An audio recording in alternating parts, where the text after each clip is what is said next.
Banten memadati area kantung dermaga reguler maupun eksekutif.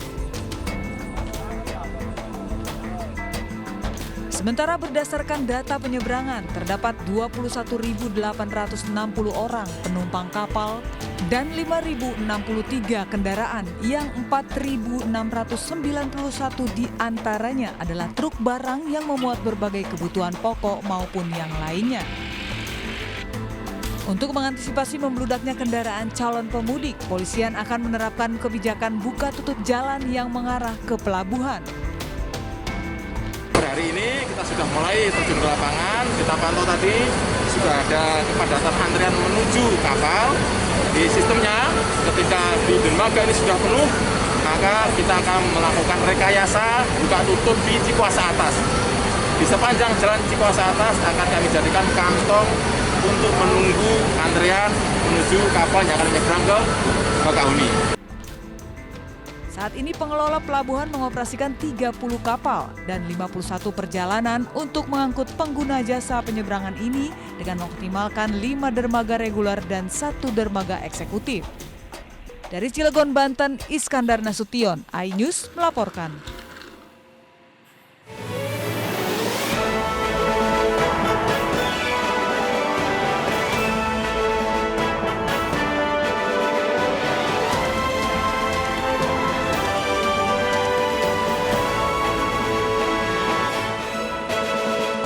Gelombang mudik sudah dimulai, tol dari Jakarta menuju Jawa sudah mulai padat.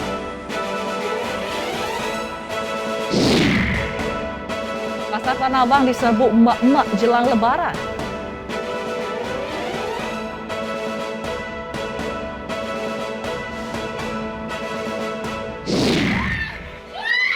Puluhan warga desa Sibanggor Julu Mandaling Natal dilarikan ke rumah sakit akibat semburan gas beracun.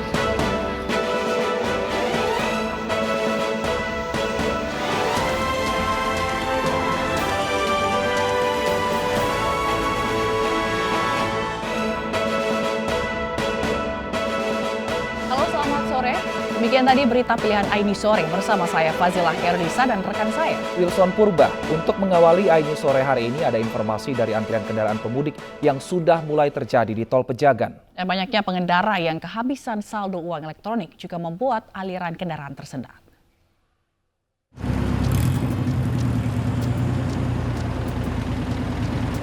Antrian kendaraan pemudik dari arah Jakarta dan Jawa Barat terjadi di gerbang tol Pejagan, Kabupaten Brebes, Jawa Tengah, Minggu pagi. Kendaraan didominasi mobil pribadi, truk angkutan berat, dan travel. Antrian kendaraan sepanjang 500 meter diperparah akibat banyaknya pemudik yang kehabisan saldo kartu elektronik. Kondisi ini mengakibatkan proses pembayaran yang memakan waktu. Para pemudik mengaku pulang kampung lebih awal agar terhindar dari kemacetan parah pada puncak arus mudik 28 April mendatang. Macet nggak Pak? Belum Pak. Berarti cuma di Pejagan ya Iya, Pak? Pejagan. Antrian, Pak, ya? Iya. Lumayan Karena panjang tadi pintu Pak. tolnya itu langsung aksesnya langsung terus. Ini lumayan panjang Pak di belakang Pak. Sekitar masih 500 meteran aja ini. Sementara lalu lintas ruas tol Jakarta Cikampek kilometer 57 terpantau ramai lancar. Belum terlihat adanya penumpukan kendaraan. Kendaraan masih didominasi oleh truk-truk barang. Sementara uji coba sistem satu arah akan diberlakukan esok hari dari tanggal 25 hingga 27 April. Untuk titik putar balik kendaraan rencananya akan ditempatkan di pintu tol Karawang Timur. Terdapat 20 posko operasi dari Polres Karawang, 3 diantaranya ada di sepanjang ruas tol Jakarta Cikampek. Tim Liputan iNews melaporkan. Sementara itu arus kendaraan dari arah Jakarta menuju Jawa Tengah di ruas tol Cipali, Purwakarta, Jawa Barat meningkat. Sementara arus dari arah sebaliknya terpantau normal. Meski arus ramai lancar, kendaraan ini didominasi kendaraan pribadi bernomor polisi Jakarta yang akan mudik di wilayah Jawa Barat, Jawa Tengah, dan Jawa Timur. Sementara sebagian warga Jakarta memilih mudik hari ini pada 8 hari jelang Lebaran, diduga untuk menghindari kemacetan di perjalanan. Masih banyaknya kendaraan truk angkutan barang yang melintas dari arah yang sama membuat arus bertambah padat.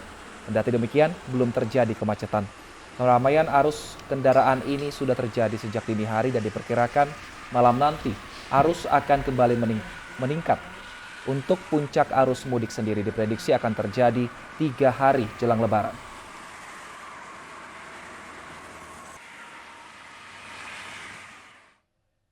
Terminal Kampung Rambutan mulai dipadati pemudik. Mayoritas yang melakukan mudik awal tujuan Pulau Sumatera, khususnya Padang dan Palembang. Kepadatan calon penumpang mulai terjadi di tempat antrian loket bus antar provinsi. Para penumpang yang akan mudik mayoritas dengan tujuan Pulau Sumatera, khususnya Padang dan Palembang. Kepala Terminal Kampung Rambutan, Yulzar Ramadoni mengatakan lonjakan penumpang akan terjadi pada hari ke-7 menjelang Lebaran sampai hari ke-1 menjelang Lebaran. Sementara untuk kelengkapan syarat perjalanan, petugas terminal mengecek di pintu masuk dan di dalam bus.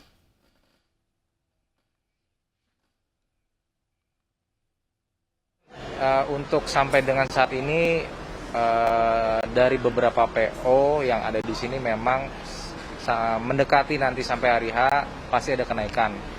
Kenaikan itu karena kan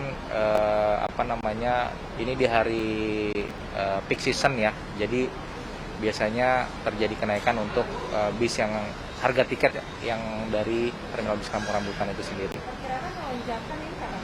Untuk lonjakan penumpang kami prediksikan untuk di tahun 2022 ini itu di H-3 atau H-4 ya untuk lonjakan penumpang yang akan berangkat dari Terminal. Peningkatan penumpang juga terjadi di Stasiun Pasar Senen, Jakarta. Para pemudik sengaja pulang lebih awal untuk menghindari kepadatan. Sebanyak 12.600 penumpang diberangkatkan dari Stasiun Pasar Senen dengan menggunakan 26 kereta hari ini. Mayoritas pemudik memilih pulang lebih awal untuk menghindari kepadatan. Mereka juga lebih memilih moda transportasi kereta karena dinilai lebih aman dan untuk menghindari kemacetan. Puncak arus mudik di Stasiun Pasar Senen diperkirakan akan terjadi pada 27 April hingga 1 Mei mendatang.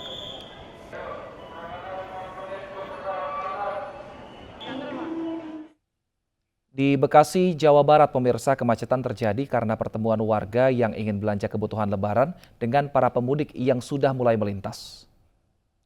Minggu siang kemacetan terjadi mulai dari pintu gerbang tol Bekasi Barat sepanjang 3 km. Selain pemudik, kemacetan juga diperparah dengan kendaraan warga yang akan menuju ke pusat perbelanjaan di sekitar kota Bekasi, Jawa Barat.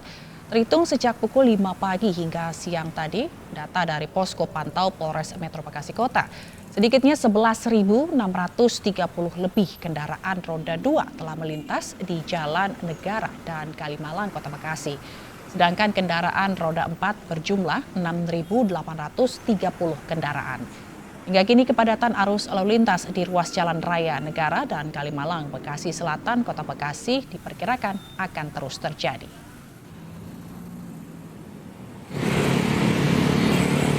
Sementara 8 hari jelang Lebaran, pemudik yang menggunakan sepeda motor dari arah timur menuju Bekasi, Kerawang, dan Cikampek melalui Jalan Raya Kalimalang, Jakarta Timur mulai terlihat. Peningkatan arus kendaraan terutama roda 2 yang melewati jalur Kalimalang diperkirakan akan terus meningkat pada 3 hari dan 2 hari jelang Lebaran atau pada malam takbiran. Berdasarkan pantauan di pos pengamanan operasi ketupat 2022 di wilayah Kalimalang, sudah terasa ada peningkatan pada hari ini jika dibandingkan dengan hari biasa. Petugas tetap melakukan pengamanan dan upaya agar tidak terjadi kemacetan di jalur mudik. Ya, kalau dibandingkan dengan hari-hari biasa menjelang Lebaran ini, terutama H-8 ini jelas ada peningkatan sedikit, namun belum begitu signifikan. Ya. Berdasarkan pengalaman tahun-tahun yang lalu, biasanya peningkatan itu menjelang malam takbiran antara H-3. Sekitar 1 pekan jelang Hari Raya Idul Fitri, Pasar Tanah Abang makin ramai dipadati emak-emak yang berbelanja kebutuhan Lebaran. Tidak hanya dari Jakarta, pengunjung berasal dari berbagai daerah. Pasar Tanah Abang masih menjadi favorit emak-emak di Jakarta dan sekitarnya. Berburu perlengkapan Lebaran, dari aksesoris, baju muslim hingga perlengkapan ibadah menjadi buruan pengunjung sejak pagi. Bahkan ribuan orang rela berdesak-desakan untuk mencari dan membeli barang incarannya. Kebanyakan alasan mama rela datang jauh-jauh ke Tanah Abang dikarenakan harga yang murah dibanding di mal atau pusat perbelanjaan pakaian lainnya. Ya, saya dari Bintara, ya tertarik lah. Tanah Abang itu surganya ibu-ibu. Makanya saya kesini jauh-jauh. Cari keperluan lebaran lah, kan di sini harganya murah meriah. Lumayan. THR paling belum turun, Pak. Rencananya mau cari apa, Bu? Pakaian gamis atau apa? Saya mau nyari keperluan buat saya, gamis, buat anak saya, buat suami saya tercinta. Untuk memantau keramaian Pasar Tanah Abang, sudah ada rekan Vito Erlangga. Selamat sore, Vito. Bagaimana kondisi di Pasar Tanah Abang saat ini?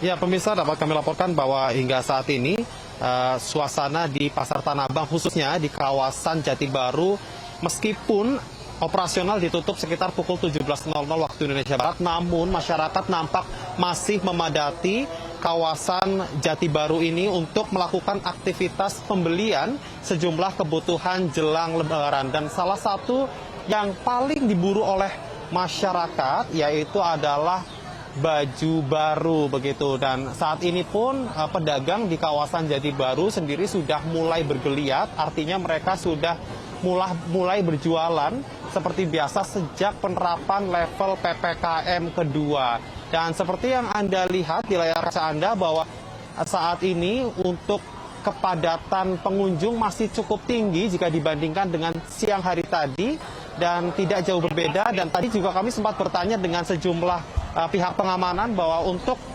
peningkatan pengunjung cukup signifikan jika dibandingkan dengan hari Jumat kemarin.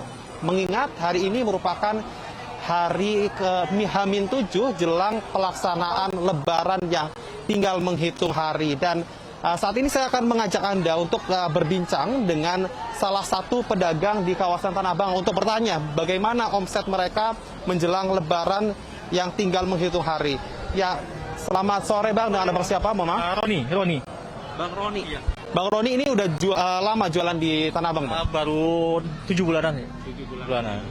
Bang, ini kan seperti kita ketahui, ini kan jelang Lebaran, banyak sekali orang yang mencari baju baru. Ya. Untuk omset dari pedagang sendiri saat ini apakah ada peningkatan, Bang? Iya, kalau yang dibanding awal bulan sampai 3 bulan itu ya minim ya. Kalau semenjak 2 minggu sebelum Lebaran ini lumayan sih, 3 kali lipat. 3 kali lipat iya. Ya, Bang ya? Oke. Untuk operasional, Bang, biasanya buka dari jam berapa dan... Iya, kalau saya jam 8 sampai jam setengah 5 sore. Iya. Nah, Bang, ini kan banyak banget nih variasi baju, gamis, dan lain sebagainya. Kalau menurut Abang, sejauh ini yang paling diburu masyarakat tuh apa sih, Bang? Model-model jenis baju apa sih? Iya, kalau saya baju anak ya. Baju anak tuh lebih dominan dicari itu kayak yang gamis-gamis, yang tunik, itu anak-anak tuh. Itu diburu sekali sama masyarakat. Berarti paling dominasi nih orang cari pakaian untuk anak mereka ya, Bang ya. Oke, makasih Abang. Selamat melanjutkan aktivitas kembali. Ya. Ya, begitu tadi wawancara saya dengan salah satu pedagang di kawasan Jati Baru, Tanah Abang. Selain itu dari segi pengamanan, tadi kami juga sempat berbincang dengan pengelola Pasar Tanah Abang. Pihaknya menyebut memang jelang Lebaran mereka juga meningkatkan aktivitas keamanan di kawasan Pasar Tanah Abang dan menambah jumlah personil keamanan serta menyiagakan petugas Satpol PP yang berada di area luar pasar. Hal ini untuk tetap menegakkan protokol kesehatan seperti penggunaan masker dan meminimalisir atau mengantisipasi adanya peningkatan angka kriminalitas. Kembali ke Anda. Baik, terima kasih Vito Erlangga atas laporan Anda langsung dari Pasar Tanah Abang, Jakarta. Ya, pemirsa, usai jeda kami akan hadirkan informasi mengenai puluhan warga di Mandailing, Natal, Sumatera Utara dilarikan ke rumah sakit akibat keracunan gas beracun. Lengkapnya akan hadir usai jeda berikut.